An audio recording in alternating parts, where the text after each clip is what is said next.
Hello friends, நான் இன்றைக்கி உங்கள் கூட ஷேர் பண்ண போகிற டாபிக் என்னென்னா, ஏன் என்னால் மற்றவங்களோட இணக்கமாக இருக்க முடியல? Why don't I get along with anyone? அப்படிங்கிற காரணங்களை நான் நெட்டில் சர்ச் பண்ணி பார்க்கும்போது எனக்கு கிடைச்ச விவரங்களை நான் உங்களோட ஷேர் பண்ண விரும்புகிறேன். நம்மளால் ஏன் மற்றவங்களோட இணக்கமாக இருக்க முடியல அப்படிங்கிறதுக்கு நிறைய காரணங்கள் சொல்லப்படுகிறது. அதில் சில விஷயங்களை நான் உங்களோட ஷேர் பண்ணிக்க போகிறேன்.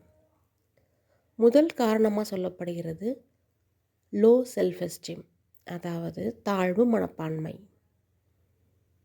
கம்யூனிகேஷன் இஷ்யூஸ், உரையாடல்களில் ஏற்படுற பிரச்சனைகள். ஹை எக்ஸ்பெக்டேஷன் ஆஃப் அதர்ஸ், மற்றவங்கிட்ட இருந்து அதிகமாக எதிர்பார்க்கிறது. சோசியல் ஆங்ஸைட்டி, மன அழுத்தம். லேக் ஆஃப் எம்பத்தி, இரக்கம் இல்லாத தன்மை. பாஸ்ட் நெகட்டிவ் எக்ஸ்பீரியன்சஸ், கடந்த காலத்தில் ஏற்பட்ட கசப்பான அனுபவங்கள். பர்சனாலிட்டி கிளாஸஸ், பர்சனாலிட்டிக்குள்ளே ஏற்படுகிற மாறுபாடுகள் அல்லது வேறுபாடுகள். Underlying mental health concerns like depression R anxiety, மன அழுத்த பிரச்சனை அல்லது மனசோர்வு பிரச்சனைகள். இதெல்லாம் தான் காரணமாக இருக்கப்படும்னு சொல்லப்படுகிறது.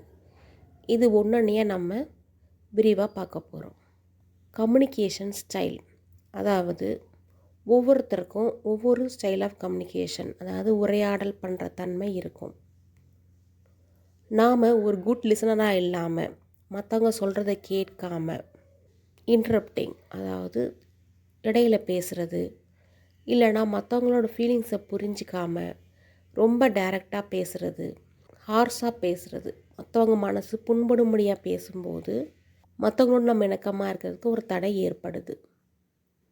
சோசியல் ஆங்ஸைட்டி அப்படின்னா, மற்றவங்க, இந்த சமூகம் நம்மளை பற்றி என்ன நினைக்குமோ, நம்மளை பற்றி என்ன ஜட்ஜ் பண்ணும் அப்படிங்கிற ஒரு பயம்.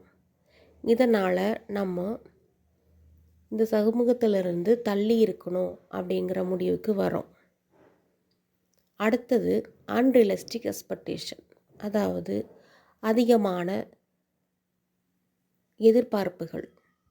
நாம் மற்றவங்க எப்படி நம்மக்கிட்ட நடந்துக்கணும் அப்படிங்கிறதுக்கு ஒரு அதிகமான எதிர்பார்ப்பு, ஹை ஸ்டாண்டர்ட் நம்ம செட் பண்ணும்போது அந்த மாதிரி பீப்புளை நம்ம கண்டுபிடிக்கிறது நமக்கு கஷ்டமாகிடும்.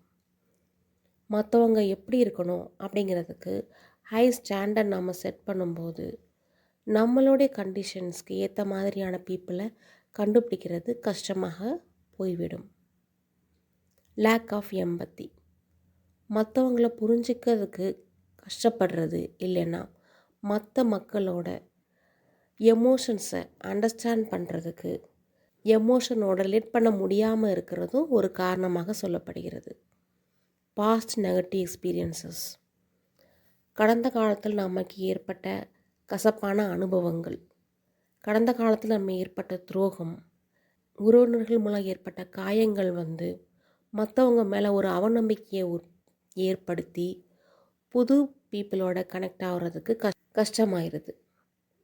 பர்சனாலிட்டி கிளாஸஸ், அதாவது நம்மளோட குணத்துக்கும் மற்றவங்களோட குணத்துக்கும், அவங்களோட கம்யூனிகேஷன் ஸ்டைலுக்கும் நம்மளோட கம்யூனிகேஷன் ஸ்டைலுக்கும் ஒரு வேறுபாடு இருக்கும்போது மற்றவங்களோட இணக்கமாக இருக்க முடிவதில்லை. இன்ட்ரோவர்ஷன், சில பீப்புள் நேச்சுரலாகவே இன்ட்ரோவர்ட்டாக தான் இருப்பாங்க. அவங்களுக்கு தனிமை விரும்பிகளாக தான் இருப்பாங்க. அவங்களால மற்றவங்களோட சொசலைஸ் பண்ணுறதுங்கிறது கஷ்டமாகத்தான் இருக்கும். லோ செல்ஃப் எஸ்டீம், தாழ்வு மனப்பான்மை. நம்மளை பற்றி நம்ம ஒரு தாழ்வாக நினைக்கும்போது நம்மளால் ஒரு பாஸ்ட் ரிலேஷன்ஷிப்புக்குள்ளே போகிறது கஷ்டமாக இருக்கும். சரி, இதுக்கு என்ன தான் தீர்வு அப்படிங்கிறத ஒன்று ஒன்றா பார்க்கலாம். செல்ஃப் ரிஃப்ளெக்ஷன், நம்மளே நம்ம மற்றவங்களோட கனெக்ட் பண்ணுறதுக்கு என்னென்ன ப்ராப்ளம்ஸ் இருக்குங்கிறத யோசித்து நம்மளுடைய குணத்தை மாற்ற ட்ரை பண்ணலாம். இம்ப்ரூவ் கம்யூனிகேஷன் ஸ்கில்ஸ், மற்றவங்களோட உரையாடல் ஏற்படுறதை இம்ப்ரூவ் பண்ண ட்ரை பண்ணலாம். நம்ம மற்றவங்க சொல்கிறத கேட்குறது மூலமாகவும் நமக்கு என்ன தேவைங்கிறத மற்றவங்ககிட்ட எக்ஸ்ப்ரெஸ் பண்ணுறது மூலமாகவும், மற்றவங்க நம்மளை பற்றி ஏதாவது சொன்னால் கூட அதை கேட்டுக்கிற ஒரு மனப்பான்மை வளர்க்கும்போது நாம் மற்றவங்களோட இணக்கமாக இருக்கிறது இம்ப்ரூவ் பண்ணலாம். Manage anxiety. உங்களுக்கு ஒரு மன அழுத்தம் ஒரு பிரச்சனையாக இருந்தால் ஒரு தெரப்பிக்கு போகிறதோ இல்லை ஏதாவது ரிலாக்ஸேஷன் டெக்னிக்ஸ், யோகா, மெடிடேஷன் அந்த மாதிரி பண்ணி நம்மளுடைய மன அழுத்தத்தை குறைக்கிறதுக்கு முயற்சி பண்ணலாம். டெவலப் எம்பத்தி. மற்றவங்களோட கோணத்தில் இருந்தும் விஷயங்களை பார்க்குறதுக்கு முயற்சி பண்ணுறது, அவங்களோட உணர்வுகளையும் புரிஞ்சிக்கிறது. இது மற்றவங்களோட இணக்கமாக இருக்கிறதுக்கு உதவும். Set realistic expectation.